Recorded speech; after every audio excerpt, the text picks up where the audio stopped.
Witajcie. Ser domowy trzeba uformować i zrobić mu make-up. I dbać o niego jak o bliskich.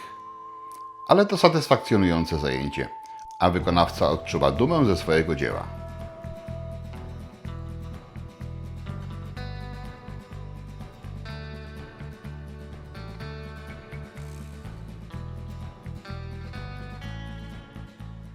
Witajcie. Zacznijmy od tego, że serowarstwo domowe to nie jest żadna sztuka tajemna. Zgoda, żeby zrobić bardzo dobry jakiś konkretny ser, to trzeba mieć odpowiednią wiedzę, odpowiednią praktykę i dużo sprzętu.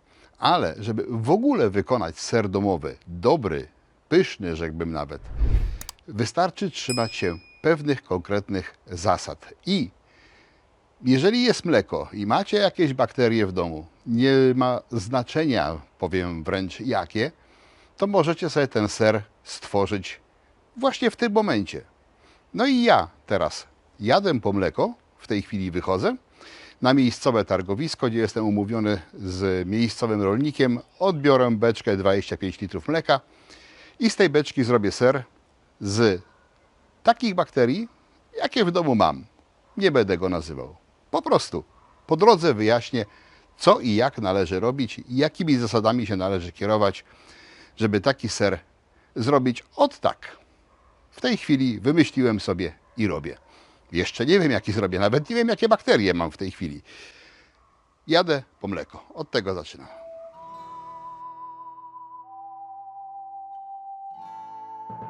Nie musicie robić tak dużej ilości jak ja. Można zacząć od 10 litrów.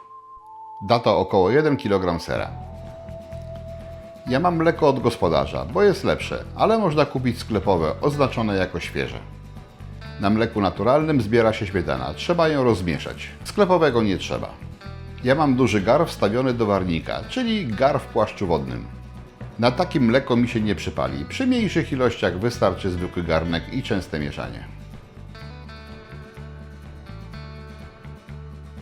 Trochę mi zostało, czyli gospodarz był szczodry. Uzupełniam wodę w płaszczu i instaluję tam termometr. W mleku też. W płaszczu wodnym mam teraz 39 stopni i zaczynam grzać. A mleko ma 11. A ma mieć 65. Co jakiś czas mieszam. Rozpoczyna się niska pasteryzacja mleka. Usunę w ten sposób potencjalne infekcje, które powstały przy udoju lub w transporcie. Gdy mleko jest ze sklepu, pasteryzację ma już za sobą. Cel osiągnięty, nawet stopień za dużo.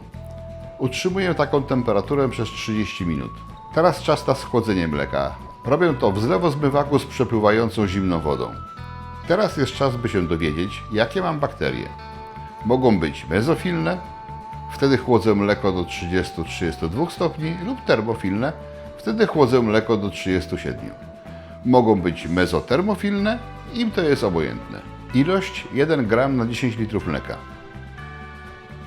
W związku z tym, że mleko było pasteryzowane, dodaję też chlorek wapnia w tej samej ilości, by uzupełnić związki wapnia zdegradowane podczas pasteryzacji.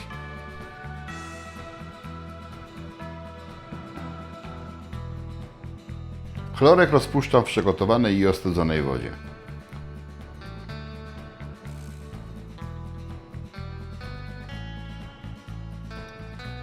Mleko schłodziłem do 37, a więc używam bakterii termofilnych. Mleko ze sklepu jest pasteryzowane, więc należy je podgrzać do tej temperatury. Gar wraca na miejsce. Zakładam termometry, bo trzeba kontrolować i utrzymać temperaturę.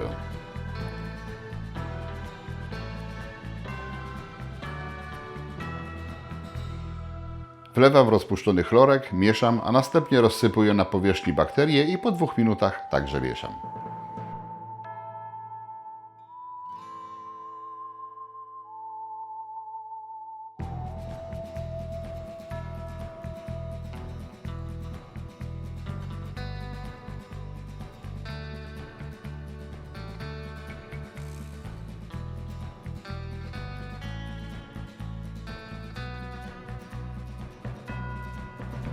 Przykrywam i utrzymuję temperaturę przez 30 do 60 minut. Mieszać nie trzeba, ale można. Podpuszczka zrobi w mleku skrzep, z którego powstanie serowe ziarno. Są płynne i suche, a dawkowanie zawsze jest na opakowaniu. Ja używam suchej, 1 gram na 20 litrów. Rozrabiam w przygotowanej i ostudzonej wodzie. Po upływie wyznaczonego czasu dolewam ją do mleka i przez pół minuty intensywnie mieszam. Na koniec zatrzymuję ruch mleka i przykrywam. Zostawiam na 30-40 minut, utrzymując temperaturę.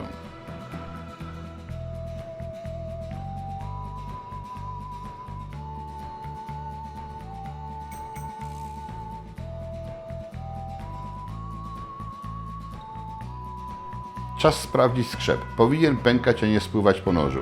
Jeżeli tak się nie dzieje, należy dołożyć jeszcze z 15 minut.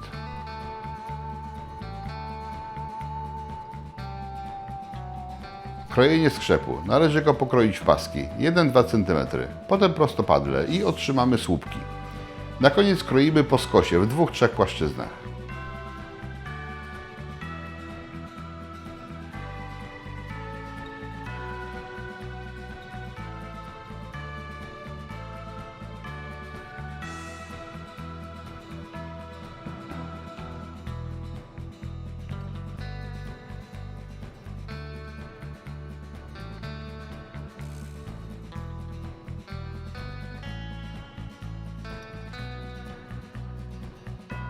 Można dalej kroić nożem lub zmienić narzędzie. Docelowa wielkość grudek to ziarenko grochu.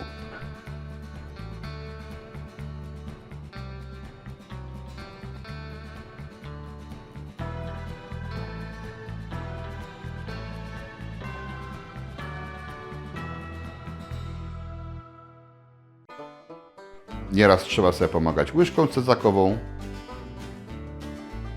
Można też i tak.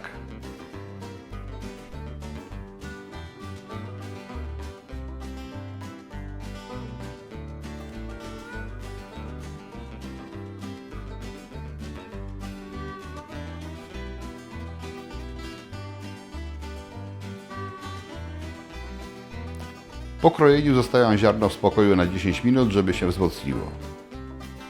Odbieram 1/3 serwatki i w to miejsce dolewam tyle samo przygotowanej wody o takiej samej temperaturze co serwatka. Możesz ten krok zupełnie pominąć. A dlaczego go robię? Rozrzedzam serwatkę, czyli podnoszę jej pH i zmniejszam ilość laktozy. Otrzymam ser łagodniejszy.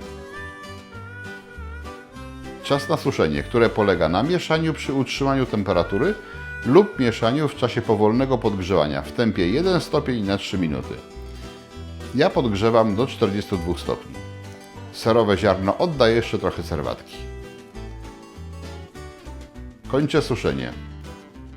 Pozwalam, by ziarno opadło na dno.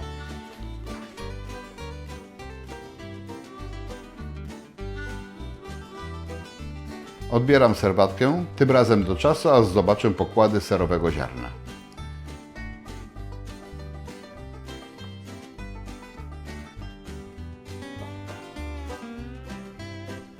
Używam sitka, by nie porywać przy okazji serowej masy.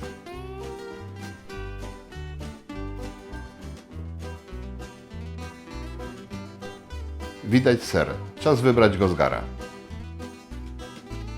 To, co przygotowuję, nazywa się mokrą prasą. Formę serowarską wkładam do garnka i wykładam ją chustą.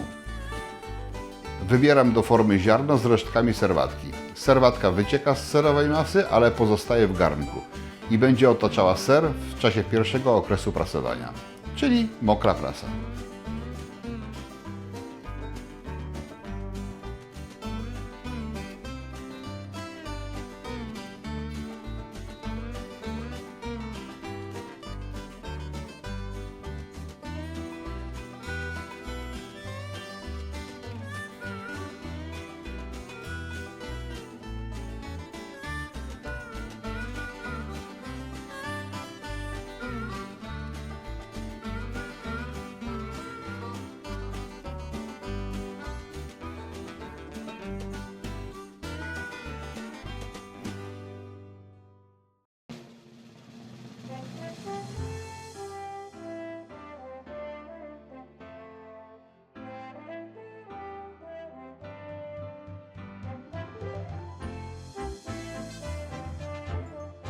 Prasowanie.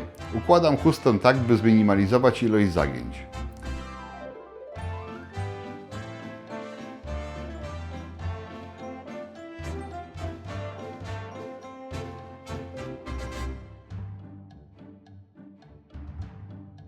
Zaczynam od masy około 2 kg na każdy kilogram sera.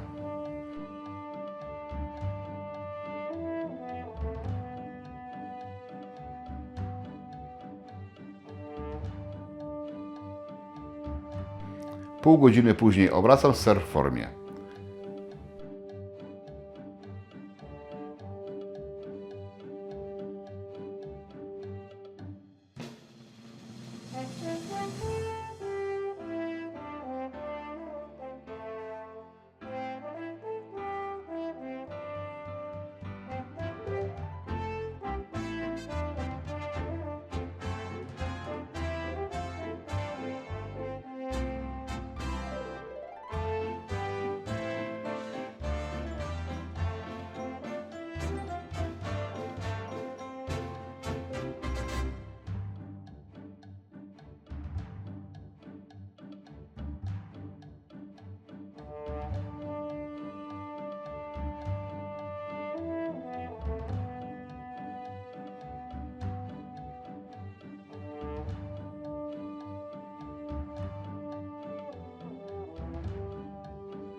Serwatkę zlewam do gara. Nawet z takiej rozrzedzonej trochę ricotty wyjdzie. Ale to inny temat i jest już na kanale. Link u góry ekranu.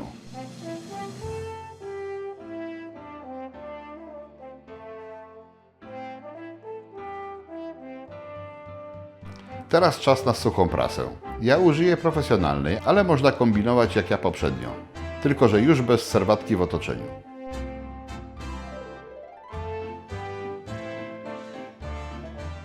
Obracam ser. Bryła jest coraz ładniejsza. Forma wraca do prasy, tym razem około 5 kg na każdy kilogram sera, na 60 minut.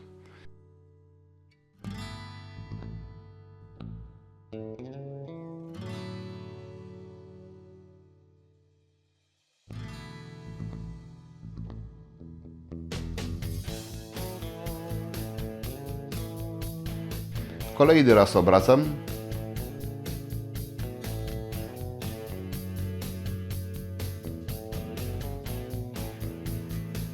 Zmieniam dużą chustę serowarską na mniejszą, żeby było mniej zagnieceń.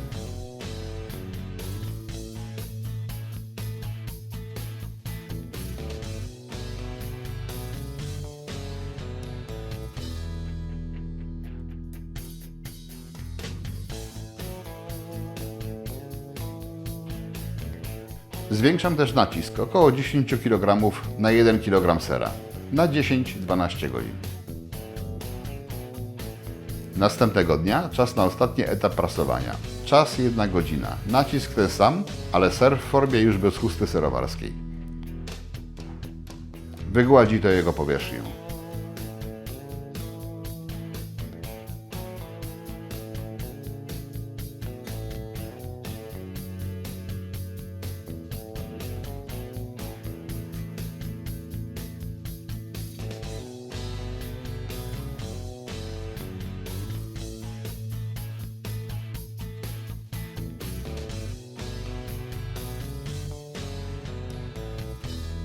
Przygotowuję sulankę. Sól kamienna niejodowana i przygotowana ostudzona woda. Stężenie 18%. Jak ktoś z procentami ma problem, to na blogu opisałem szczegółowo. Link w opisie filmu.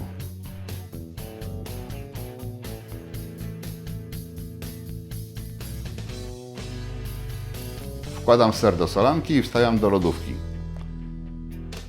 6 godzin solenia na każdy kilogram sera. W połowie czasu należy ser obrócić.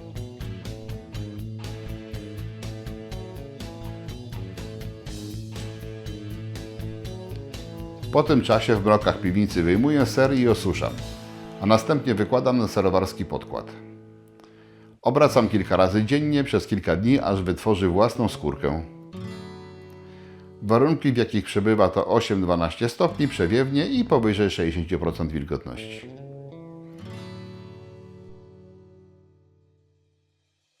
Nakładanie powłoki. Jak już ser ma własną skórkę, to maluje się go woskiem lub inną powłoką serowarską. Po wyschnięciu z jednej strony obraca się i maluje drugą. Zwykle nakładam 2 warstwy. Ser dojrzewa w chłodni 8-12 stopni, wilgotność 70-80 i cyrkulacja powietrza. Minimum 3 miesiące.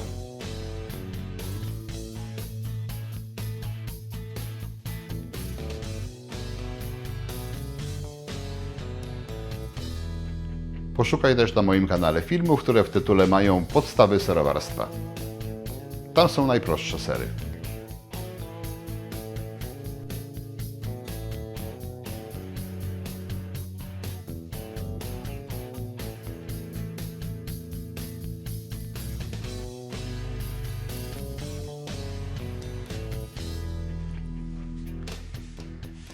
Taki serek tej wielkości nie powinien krócej dojrzewać niż 3 miesiące, jeżeli był tak wykonywany jak ten. Bo są oczywiście sery takie, które się zjada następnego dnia. Tutaj szkoda byłoby go krócej trzymać. Pół roku, czyli 6 miesięcy, to jest taki optimum, a tej wielkości ser można spokojnie nawet do roku czasu dojrzewać. I optymalne warunki dojrzewania to jest 8-12 stopni. Na tym pierwotnym etapie dość ważna jest wilgotność, żeby na pewno nie była poniżej 60%, a najlepiej w okolicach 75-85%, bo jak będzie za sucho, to w trakcie tego wysychania pierwotnego tworzenia skórki może popękać i już będzie szkoda od samego początku. Jeżeli nie ma takich warunków, to po uzyskaniu skórki, po pomalowaniu, po nałożeniu jakiejś powłoki woskowej czy polioctanowej, można to trzymać w lodówce. Ale w lodówce ten proces nie przebiega do końca tak. Więc przynajmniej, jeżeli jest tylko możliwość, to robić to w chłodniejszych porach roku albo trzymać to w jakichś chłodniach. Taka chłodnia do owoców, do napojów, co ja gadam. Taka chłodziarka do napojów, jakie są w sklepie. Są różnych wielkości. Można sobie gdzieś odkupić jakąś, wstawić. Znakomicie się do dojrzewania serów nadaje. Dobra, koniec gadania, czas zajrzeć do środka. Uroczyste krojenie sera. Generalnie to określenie jest w stosunku do takich większych brył sera. Ja mam taką malutką, nie mam takiej możliwości, żeby zrobić ser krąg, który by ważył kilkanaście kilogramów. Chyba największy, co mi się udało zrobić, to nieco ponad 3, chyba 3,5 kg miał. Ale to też jest uroczyste, bo jak ja go przekroję i spróbuję, to już są tacy, którzy czekają na kawałek tego sera i zabiorą go ze sobą do domu. Kroją.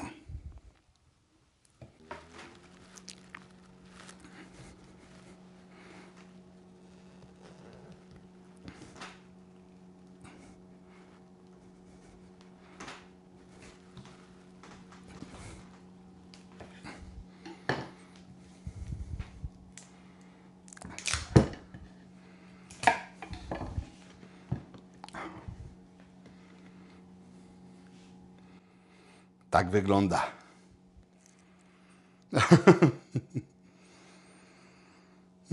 Jak to zarąbiście pachnie. Widać było, że się musiałem troszeczkę namęczyć, no bo jak coś czeka, w tym przypadku ile to było? 7 miesięcy. No to troszeczkę musiało stwardnieć. Ale powierzchnia w środku w miarę gładka. Jest trochę nieregularnych otworków, ale małych. Część tych zakłóceń powierzchni to jest oczywiście w czasie krojenia powstała, ale otworki to tak jak tutaj widać. O. Jakieś małe dziurki są. To nie jest błątek, jest ich niewiele. Gdyby było to rozrzucone bardzo mocno w dużej ilości, nieregularne, to wtedy można było podejrzewać jakąś infekcję, ale wtedy przy takim czasie dojrzewania to pewnie byłaby też i goryczka albo inne niechciane smaki. Ach. Jeszcze raz.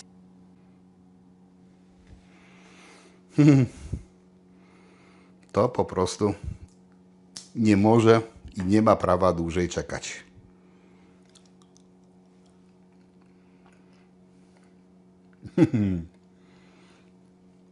Niam, niam. No rozkosz, dosłownie rozkosz. Środek jest całkiem plastyczny, zewnętrzna powłoka oczywiście tuż pod skórką twarda. Serek jest lekko ostrawy, ale tylko lekko. Nie mocno. Na etapie produkcji zawsze są dwie drogi. Jeżeli się rozrzedza serwatkę, to serek wychodzi łagodniejszy. Gdyby się nie rozrzedziło, miałby od samego początku większą kwaskowość i z czasem też to by się zmagało. Ostrość to już jest kwestia wieku dojrzewania. Jak ser nawet łagodny, taki typu Gouda czy coś w tym rodzaju, który powinien być łagodny, ale trochę będzie dojrzewał, to ostry na koniec też będzie. Niam. No pycha. Ser domowy. Możecie oczywiście podchodzić do tego według przepisu, szablonu, krok po kroku. Ale jeżeli znacie zasady robienia sera, jeżeli się trzymacie regułki pierwszej, drugiej, trzeciej, czwartej, to ser możecie zrobić z tego, co macie pod ręką. Nie macie konkretnych bakterii, konkretnych szczepów do konkretnego sera. Macie to, co macie i z tego można sobie spokojnie zrobić ser. A ja krok po kroku pokazywałem jak. I możecie sobie to nazwać ser Artura, bo ja go zrobiłem. Możecie sobie nazwać jak chcecie, bo to jest wasz ser, wasza produkcja. A jak zrobiliście sobie notatki i wiecie, jak żeście go zrobili i wyszedł tak dobry jak ten, no to możecie potem według tych notatek go odtwarzać i powtarzać. O. I tyle wam powiem. Serowarstwo domowe zasługuje na poświęcenie mu chwilki uwagi i zrobienie takiej bryłki sera z prawdziwego mleka, z dobrego mleka jest czymś naprawdę fantastycznym. Duma z dzieła rąk własnych, duma z własnych umiejętności, z tego, że się udało, szacunek za cierpliwość, bo trzeba poczekać, ale w końcu jest się czym pochwalić. Jak się podobało, poproszę o kciuki w górę. Zapraszam na kolejne odcinki. Może serowarskie, może wędliniarskie. Wiadomo, że na tym kanale wszystkie wyroby domowe zdarzyć się mogą. Smacznego wam życzę, a ja sobie jeszcze troszeczkę tutaj podziubię. Już czekają.